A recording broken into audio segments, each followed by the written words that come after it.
Abhishek Shah and Manish Taneja. And great pleasure to host Manish here at our Omni-channel summit. And thanks a lot, Manish, for making it on a short notice. Hi guys, everyone. Good evening. And I think this is a great opportunity for us to learn from someone who's, built a company from scratch to a unicorn and who's gone through the entire phases of entrepreneur. And just to give some context, been like privileged to have a very early view into the journey of Manish. We were actually neighbors in Powai when he started building Purplle, and seen the whole journey from very close, and also seen him struggle, seen him rise, and now see him as a unicorn, and also see him losing weight. So that's also a great thing. So I think the secret to losing weight is becoming a unicorn. So we all need to reach there first. But yeah, I think it's been a great journey, Manish, and so great to have you here. Thanks a lot again. So I would like to begin with the first question is as an entrepreneur, like I remember your career before that was of a VC and a banker, right? And you worked with different banks, and then you worked with Fidelity. That's when we first met, and then you started up. And how has it been different for you as an operator versus ex-VC? And how do you see that journey? Would you do it again? Do you think it is worth it? And obviously you have stuck to it for so long, so you think it is worth it. But what do you think has been like the secret sauce for your success? Because a lot of people say that operating is very different from investing, and you have been on both the sides of the table. So how do you see the journey, and what do you think has kept you going so long?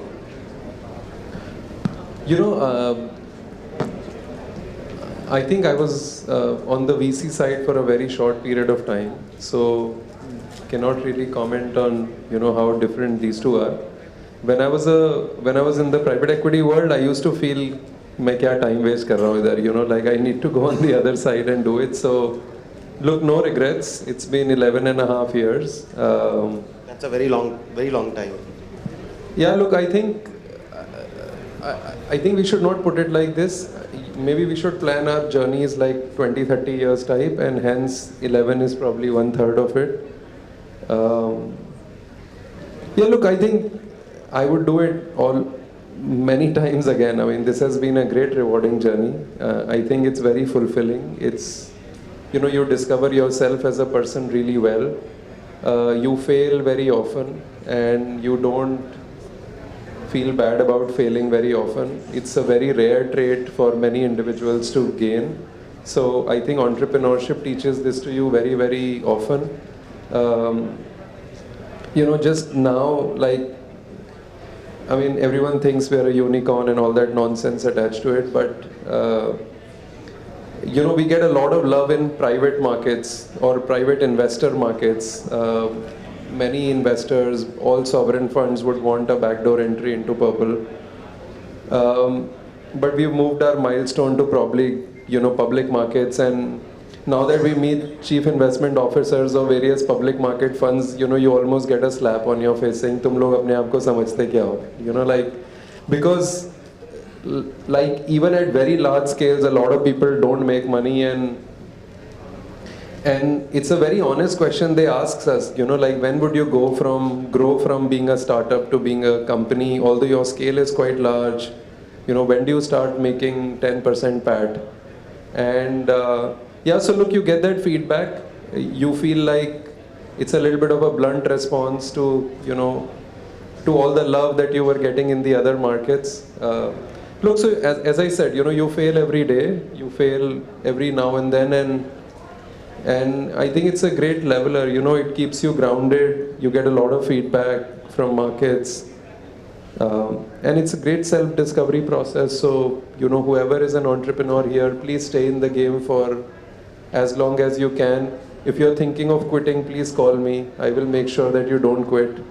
And whoever is not one, I would say please join a startup, and please join a startup for a longer period of time and not a shorter period of time, because there will always be those 1 or 2 years when you'll not be doing very well and it'll feel very stressful. But I think usually if you stay long enough, then the journey on the outcome is quite brilliant, and you also appreciate the journey quite well. So yeah, look, I would do it many times over if I had the opportunity. So yeah, so I think correlating that, you said, hanging on for a long period of time, and I've seen the journey closely. So I think the first 5-6 years was really tough, and I remember, I think you guys were the first one to launch in this category. I think there was Urban Touch before Purplle, and Urban Touch basically shut shop, right? And then you guys came, and then I remember there was Violet back, right? Back then, ex-Myntra guys. In fact, I mean, you know that, right? I mean, there was an angel opportunity in Purplle, and my elder brother was investing, and I said, no, yeah, you should do Violet back because these are ex-Myntra guys, and like this is like a VC guy, so don't know whether he can operate. But I think that was the biggest like anti-portfolio for my brother, because you guys made some stellar return. But coming back to success, I'm just saying that the first 5-6 years, and then Nykaa came, right? And obviously Nykaa came with a lot of firepower. And I remember, like, for the next 5 years, I used to only hear that Purplle can't make it, right? And I'm sure you used to hear that every day. And almost like written off, right? And kya karoge tum, right? And I think that's like the toughest period for any entrepreneur. And I've seen your struggle there, you and your co-founder, Suhash, and all of you, right? So, like, what kept you going? Like, you did not have a solution back then, right? I mean, the pivot and all that happened much later, right? I think I'm sure it happens to all of you, so it's no different for me. I think you approach one day at a time, and as long as you achieve that little bit, extra that day, you feel happy, and you come back home and you go to sleep, and then you go back to work every day. When you're in trenches, I don't think you think in years. I think you think in days. So, I mean, the idea is to go back to office next day and do what is required. Many of you would be at that stage. So, the idea is how do we get the next, 50 lakhs of revenue the next day, and, how do you do it at probably some positive EBITDA? How do you manage the cash flows for this month? So, I think it was just everyday thinking. I don't think we were thinking in years or something. But I'm sure there must have been some vision or some belief which kept you going. I don't know what it was, to be honest. My only help to anybody around here is that if you think of quitting, please call me. I am very happily available to counsel you for 2-3 hours every week on why not to do it. I think, But isn't sometimes quitting better? I don't know. I think to each his own, but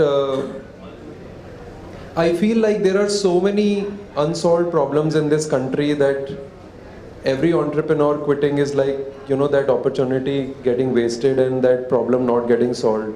At least I have 10 more ideas that I want to work on. Unfortunately, I don't have so much time personally in my life. And I also don't think Purplle should do those things, because Purplle has other investors and shareholders who invested in us because we wanted to do one thing. So maybe as founders separately we can do something once we are well settled. Look, in early days I also think there was a little bit of ego. We didn't want to give up because we felt like, हम ऐसे छोड़ के नहीं जा सकते. हाँ, कर लेंगे, कुछ हो जाएगा. And I also think, you didn't want to say no to your investors, yeah. You just didn't want to tell them, sorry, we are out of your money and we can't do anything about it. I just think it was just that. I don't think we were thinking too long. We were just thinking one day at a time, 1 week at a time. कुछ ना कुछ होता रहता है हर 6 महीने में, which gives you hope, and you continue to keep doing what you're supposed to do. So there are lots of people in that journey who come along and help you a little bit. I can tell you some of those here. We were running out of money in 2014, second half almost like we were out of money, mostly negative cash flow balance every day. And 2014 second half. And 2 of my angel investors, they opened an OD against their stocks, and I could just borrow money every day from that OD and put it into my bank account. So I think there are lots of these people who just come along. I don't know why they help. I think it's quite foolish to help like this, but look, I think we are just great friends, and they always thought that if something goes wrong, I would just return their money. So, I think I don't know how to answer this question. It's a question that gets asked a lot. I think it's, I just think you take one day at a time. I mean, if you're having a tough time, probably like in cricket, your next match is your most important match, and likewise, your next day at office is your most important day, so you just take it one day at a time. And I don't think only founders go through it. I think we give less credit to all the employees who also go through it. I mean, people will quit you at some time because, you're having a hard time for 2-3 years on the trot. You have to still give them hope.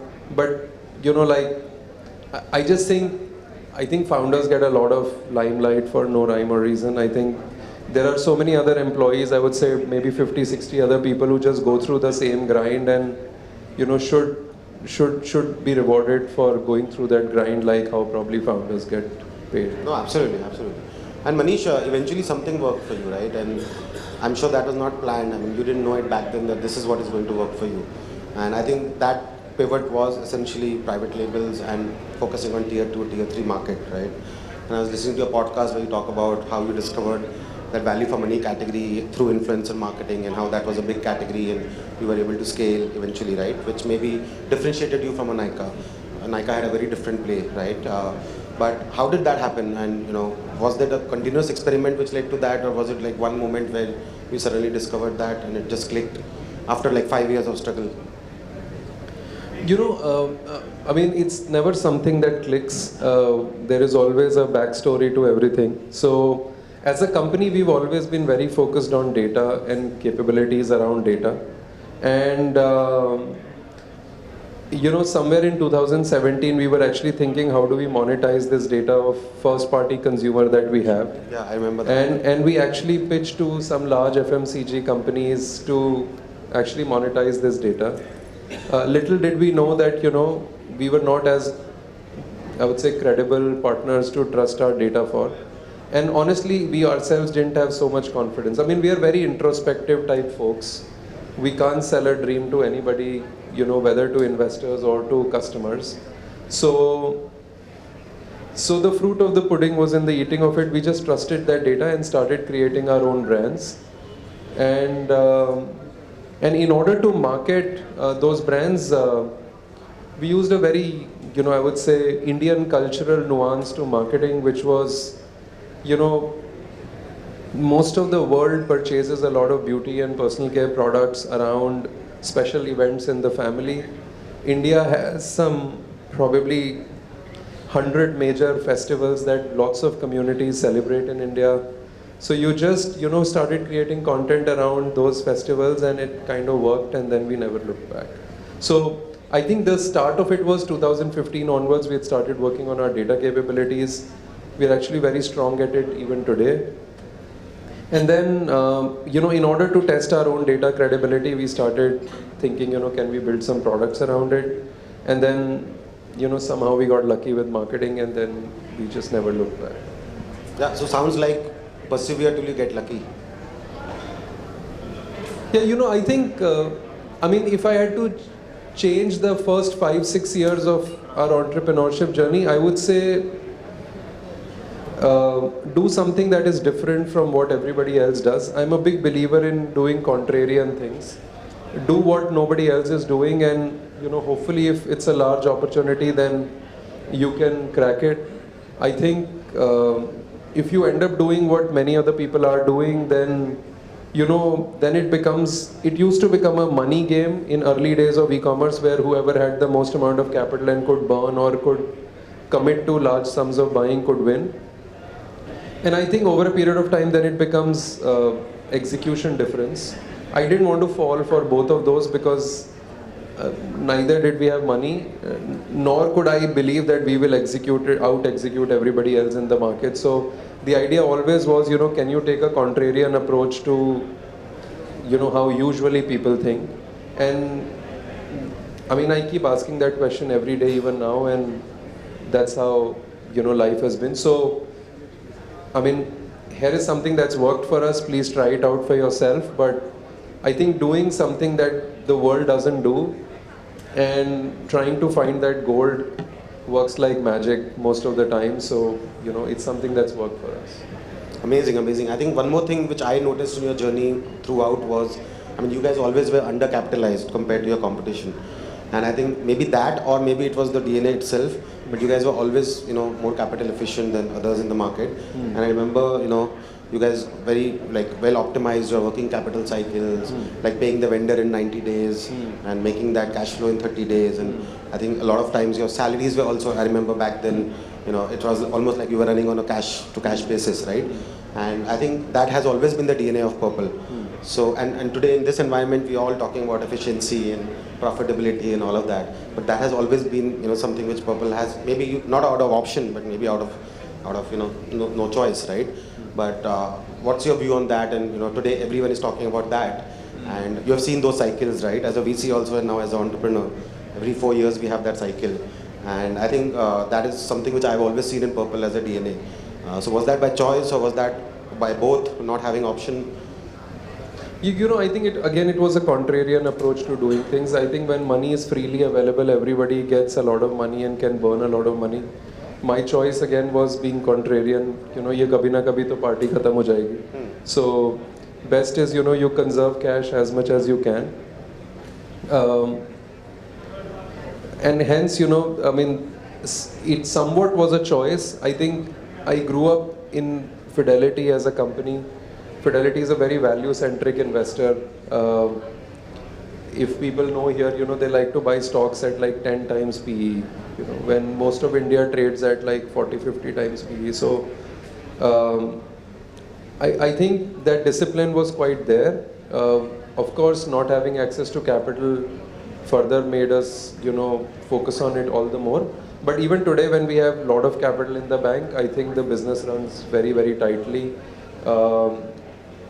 We hardly consumed any cash in our first 2 quarters this year. So, I mean, including working capital deployment and capex. So, a lot of people ask us, you have reasonable amount of cash in the bank. What's the use of proceeds? What's the plan? Yeah, what's the plan? No plan. We just want to keep it in the bank. I think we have your cop dev guy also here. Yeah. So I think, look, guys, he has a lot of cash, so you guys can catch the cop dev guy. Yeah, look, I mean, I think we run a digital business where we collect payments on our own and we have to pay people in 35 to 50 days. So there is no reason why we should be consuming so much capital, and hence we don't consume capital. We are trying to make our business tighter and tighter. So we also run a small CPG business where we had acquired this brand called Faces Canada. It used to operate at credit period days of X. We've made it X minus 20 in 1 year. So we don't like to give too much credit to other distributors and stuff. We just like to run our show tightly. We don't think it's revenue till it's cash collected. And so, I think use of capital in the bank is very straightforward. We keep looking out for very interesting entrepreneurs who are building very differentiated brands. And if there is a way we could partner with them. We like building, we are not investors, so we don't do minority checks. So it's not like we can give you money and then just sit back and relax. That's not our DNA. We like to work with you in the trenches and try to see if there is a way we can add value. So far we've done 2 transactions. I mean, large ones. We also, so we own a small brand called Carmeezy, which is a feminine hygiene brand. We bought it when it was very small. It should cross 100 crores this year. Wow. In its 3rd year of operations. We also bought Faces Canada. That has also grown 3.5 times in 3 years. But look, I think it's a lot of luck. I don't think it was meant to be planned like this. I think it's just pure luck that we've been hitting on. Yeah, and so we look for, very differentiated founders and people who want to work with us over the next 5-6 years. We're very long-term folks. We like to build for 10, 15, 20 years. So, I mean, that's what we can use our cash for. I don't think it sounds like luck, right? It sounds like perseverance with efficient capital allocation and long-term vision, and then getting lucky. That's how it looks to me. I think this is one I enjoy this journey, so this doesn't feel like perseverance. I think perseverance is a very hard word. I think there's joy in building this, so you just keep coming to office every day and you keep taking each day as it comes. Many days have surprises for you. Kuch chote, kuch bade surprises. But I think it's just joy of building, you know. I think if we will be in the game for next 15 years, I think we can build like a $10 billion revenue company in beauty and personal care space from India. Wow, So amazing. I think given that our eyes are on that, you know, mission, I just think each day, I mean, I'm telling you, it's a super privileged position that we are in where, you know, we are at this stage where we are. Honestly, 11 years ago when we had started, we had absolutely no dream like this. We just wanted to take it one day at a time for maybe first 2-3 years and see how it goes. So given that now we are at such a privileged position, I just don't want to Screw it up. yeah, just don't want to squander it away, and you know, like, and hence be very, very careful of how we invest and kind of, I think the second thing that we look for in founders is people who are like us. I think people who are very long term, people who are very mission driven, and you know, people we can work with for a very long period of time. So far we've been lucky. But yeah, look, I mean, we like to use our cash very judiciously. So yeah, there is no use of proceeds of the cash in the bank right now. Amazing, amazing. I think that's been an amazing journey and a lot of learnings for our founders here. And I'm sure some of our founders could be potential partners for you in the future, in the near future. Now coming to your personal side, would love to know how has life changed for you in the recent past. I think your last round made you a unicorn, and I'm sure that brings a lot of attention. And I think it's also about enjoying your success.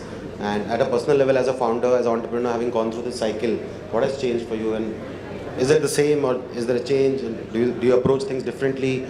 Also, as an entrepreneur, running a small startup at an early stage, and now running a very large company with multiple acquisitions, how has your approach changed to as a founder as well as an entrepreneur? You know what has personally changed for me, and I have actually changed a lot in the last 10 years. What's personally changed for me is I was this impatient guy at the age of 27 who wanted to get everything done today.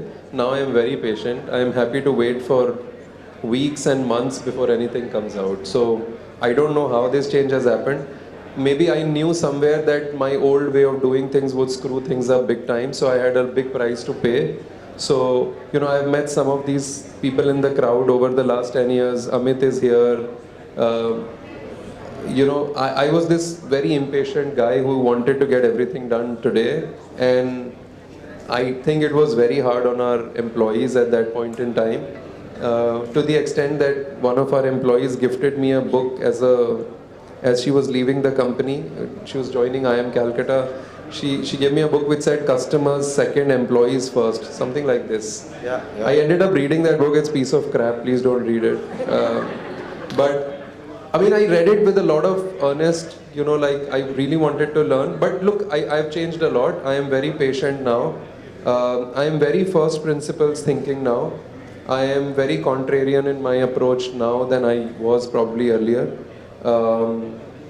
And I think I'm over communicative now. So all our investors know pretty much what's happening in the company in a very transparent manner.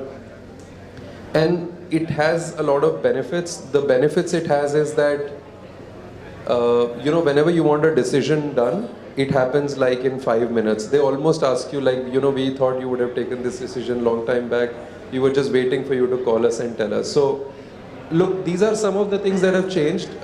Attention-wise, nothing has changed. It's the same old rigor in office. I usually don't attend any events, so D2C is the only event I have attended in the last 4-5 years. I stay away from media even today. I have not read newspaper for 11 years, so 12th year continues to be the same. Whatever free time I have, I would rather spend at home with my family and not outside. From a personal finance point of view, because I've seen you struggle there in your early days, right? How has it changed now?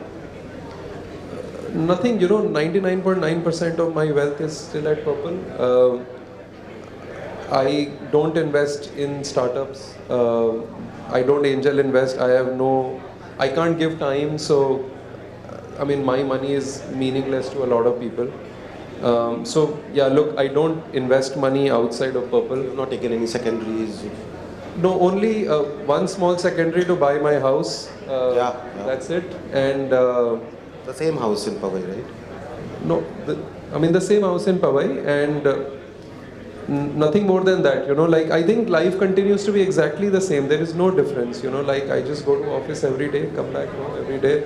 I continue to avoid media. I continue I continue to read a lot. And look, I mean, as I said, practically nothing has changed, no limelight on us. I hope it continues this way for 10, 15 more years. And we continue to grow at probably 30-40% year on year. I think you can build a very large company. Right. I think the last question before we open it for Q&A, we're running a bit late on time. Like there's been a lot of chatter on D2C, and I think you have been, in the forefront of e-commerce 1.0. This is e-commerce 2.0. There are a lot of young entrepreneurs here who are wondering, "Yaar, funding winter hai, abhi kya karna hai?" A lot of people got into this thinking, "Hey, I'll build the next Mama Earth and the next Purplle." And I think, obviously the industry is going through some correction. And I think your journey is like very inspirational to a lot of people.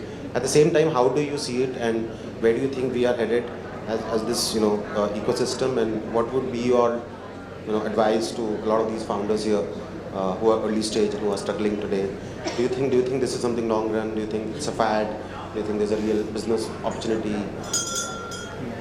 I generally think India is very under-branded, so I think there will be 10x more brands in India in probably 15 years from now than there are today.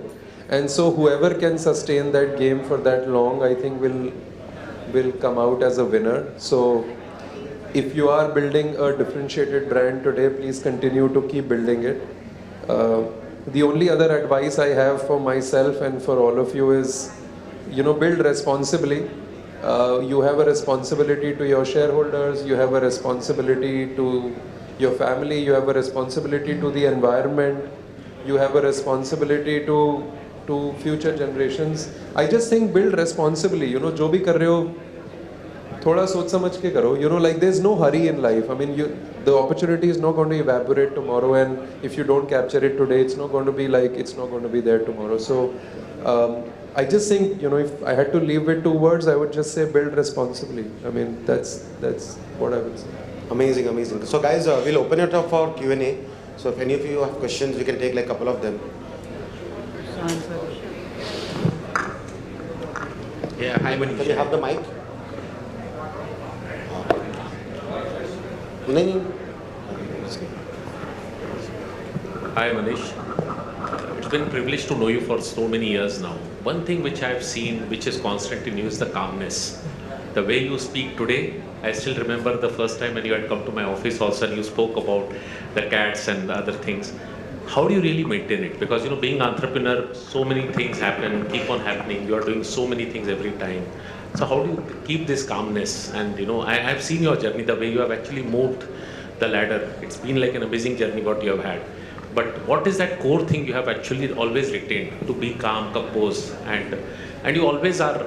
My experience with you has always been that whenever I have asked you something, you always come with a lot of detail. It might be a simple thing. I still remember 11 years back understanding that Alexa, that we used to see the website rankings and the kind of insights you had given me that time. I think those things are still common in you. I think it's not changed. So how have you maintained it? Yoga maybe? I don't know how to answer some of these questions, but I think, as I said earlier, I think there is this belief in oneself that if you take a contrarian approach to things, you will end up doing well. I think you lose your cool if you're very insecure about something, you want to win something very fast, and if you don't get that, then you feel disappointed or frustrated. I just feel like it's a very long journey. I think over a period of time, what happens is you surround yourself with people who are also very similar. They're absolutely high performers, and they end up taking a lot of weight off from your shoulders. So honestly, I think it's an easy ride right now, in my view. I told you, right, like I think founders get undue credit for building companies. I think there is this core team of 20-30 people which builds companies, and unfortunately they don't get as much credit as they should. And I think outside of work, sports is great. So I play squash 3-4 times a week. When you're playing squash, you can't think of anything in life. I mean, it's just so hard to even focus on the ball. And outside of that, I read a lot, so I can recommend, I probably buy like 100 books a year, and I kind of read 50-60% of that and then sort of move on to the next one. But look, it's just, I don't know how to answer your question. I think maybe just I am like this. I think it's just how he is. That's what he's saying. Yeah, look, I think it's like, I think there is no stress. Absolutely. My doctors have asked me, like, is there stress in office? And I always said no. I just think this is joy, like, I just love building. If you wanted, I cannot be an investor. I cannot stay on the sidelines and watch something happen. I have to get it done on my own. And so there are so many unfulfilled dreams right now that, this body is going to be less to achieve those. So hence looking for people who are as passionate as I am and trying to build with them. I am happy to lose money, I'm happy to lose my time. All of that stuff is fine. But I just think there's so much to be done in this country that if we don't do it, then who else will? So I just love, building. There is just absolute amount of joy in doing what I do every day. Okay guys, just one last question. I'm so sorry. I think you guys can interact with Manish offline post this.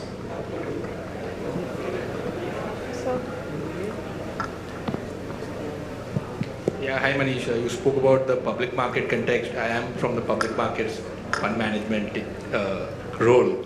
So just one question, you've been a banker, you've been an investor, you're an entrepreneur. If you were to look at it from an investor perspective, now that you have all the wisdom of all the three journeys, what are the three things that you look for in founders when you look to invest in them? I think the first one is integrity. We will do a lot of background checks on people, almost till, like, if possible, we could speak to their school teachers, and just know how you were in school.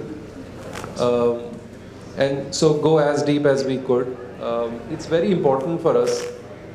I think the second thing that we look for in founders is people who like to get their hands dirty.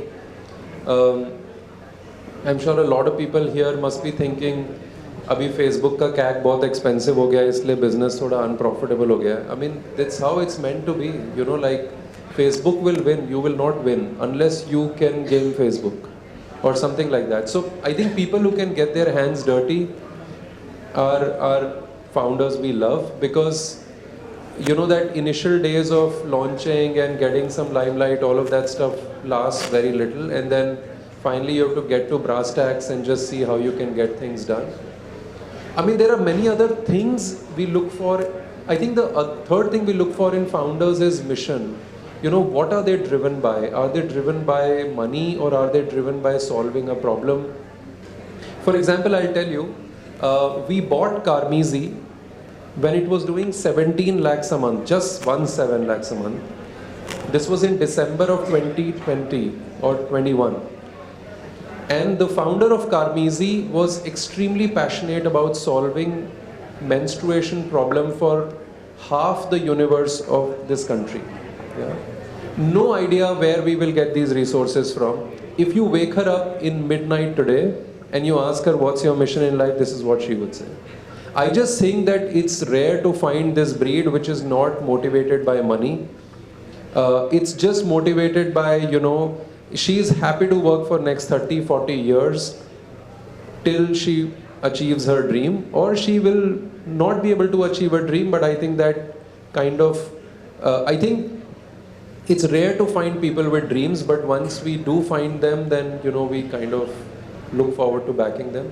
We don't like founders who are distracted. We don't like founders who are heavy in the media. We don't think it creates any impact for any startup. So we like founders who are sort of putting their heads down and just working very hard.